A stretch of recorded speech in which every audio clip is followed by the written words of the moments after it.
Olá pessoal, tudo bem com vocês? Meu nome é Cris de Pascoal. Eu queria compartilhar neste vídeo uma pesquisa que eu fiz sobre o que ocorre com o nosso cérebro quando morremos. Existe uma pesquisa aí pioneira que explica o que acontece com o nosso cérebro no exato momento em que morremos. Olha que interessante. E o que se passa na nossa cabeça no momento da nossa morte? Bem, eles não sabem exatamente. E embora os cientistas tenham alguma ideia, a resposta continua sendo um grande enigma. Além de difícil solução, tentar respondê-la pode criar implicações éticas.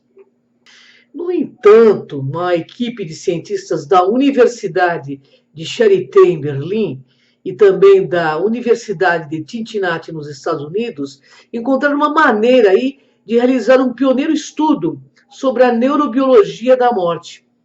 A pesquisa aí foi liderada pelo cientista James Dreyer. Esse título da pesquisa, pessoal, foi Despolarização da difusão terminal e silêncio elétrico na morte do córtex cerebral humano. E para realizá-la, os cientistas precisaram do consentimento dos parentes de vários pacientes terminais. O estudo, então, exigia um monitoramento neural considerado invasivo. Os pacientes tinham sofrido terríveis acidentes de trânsito, acidentes vasculares cerebrais ou paradas cardíacas. Ou seja, nesses casos, não havia mais como salvá-lo, segundo os médicos pesquisadores. Ao trabalhar com essas pessoas, os cientistas descobriram que os cérebros dos animais e dos seres humanos morrem de uma maneira parecida. Eles agora dizem que também existe um momento em que o funcionamento do cérebro pode ser restaurado, ao menos de forma hipotética, né? O objetivo desse estudo não era apenas observar aí os últimos momentos de um cérebro, mas também compreender como seria possível salvar vidas aí no futuro.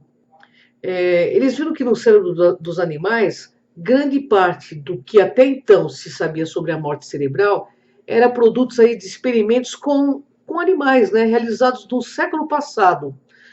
Até então, o que se conhecia era o seguinte: o cérebro ele é privado de oxigênio quando o sistema cardiovascular do corpo para de funcionar.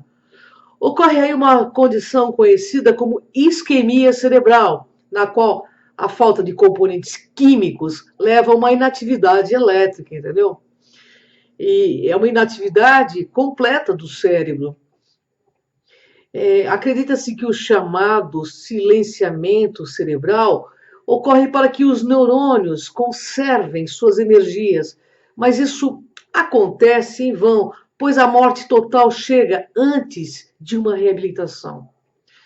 Todos os íons importantes escapam das células cerebrais, já que os suprimentos de adenosina, triptosfato, composto que armazena e transporta energia em todo o corpo, estão esgotados. E a recuperação do tecido torna-se impossível. A lesão total e irreversível dessas células se desenvolve em menos de 10 minutos, quando a circulação cessa completamente. Explica aí um dos cientistas no estudo. A equipe dos pesquisadores, né, eles queriam ter mais detalhes sobre o que acontece com o cérebro dos humanos, algo que ainda estava cheio de enigmas. Falando sério, né? O ser humano, a vida é um grande enigma, né, pessoal? E para isso, à medida que o paciente terminal piorava, os cientistas monitoravam sua atividade neurológica usando dezenas de eletrodos. Em primeiro lugar, em 8 dos 10 pacientes, os pesquisadores detectaram o movimento de células cerebrais que tentavam impedir o inevitável, ou seja, a morte que já se avizinhava. De maneira geral, os neurônios funcionam como íons carregados, o que cria desequilíbrios elétricos entre eles e seu ambiente. Isso permite que pequenos choques ou sinais sejam criados. Para os autores aí do estudo, né, a manutenção desse sistema fica mais difícil quando a morte está chegando. Para se alimentar, essas células bebem oxigênio e energia química da corrente sanguínea. Quando o corpo chega a morrer, o fluxo do sangue que chega ao cérebro, ele para de repente, ele breca os neurônios privados aí, que são privados de oxigênio, e que eles também tentam, uma de suas últimas saídas, acumular os recursos que sobraram, dizem aí os pesquisadores, né? Enviar sinais de um lado para o outro, como normalmente ocorre, acaba se tornando um desperdício nos últimos momentos da vida no corpo. Portanto, os neurônios se calam e, em vez de enviar sinais, eles usam suas reservas de energia para manter cargas elétricas internas, esperando o retorno de um fluxo de sangue que nunca virá. Sem circulação sanguínea, o cérebro continua tentando se recuperar. Esse fenômeno, pessoal, foi chamado de depressão não dispersa, pois ele ocorre simultaneamente em todo o cérebro. Depois, o que se segue é a fase da despolarização, da difusão conhecida como tsunami cerebral. Veja bem, ocorre uma grande liberação de energia térmica, porque o equilíbrio eletroquímico que mantinha as células vivas entra em colapso. Esse tsunami, então, leva à intoxicação e destruição das células. Todas essas reações foram observadas aí pelos cientistas nos pacientes terminais. E à medida que os níveis de oxigênio caíam, a atividade elétrica também silenciava em todo o cérebro. É então que a morte chega. No entanto, o estudo revelou que no futuro todo esse processo pode não ser tão inevitável como é agora. A despolarização expansiva marca o início de mudanças celulares tóxicas que eventualmente levam à morte, mas não é o ponto chave da morte por si só, entendeu?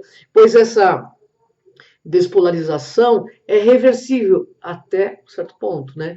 Com a restauração do suprimento de energia. Disse aí o principal autor do estudo, Jan Dreyer, do Centro de Pesquisas de Acidentes Cardiovasculares da Universidade de Charité de Berlim.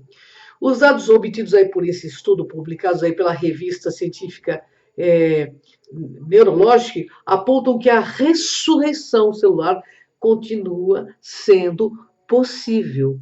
Porém, novas pesquisas devem ser feitas até que isso seja realmente uma realidade científica.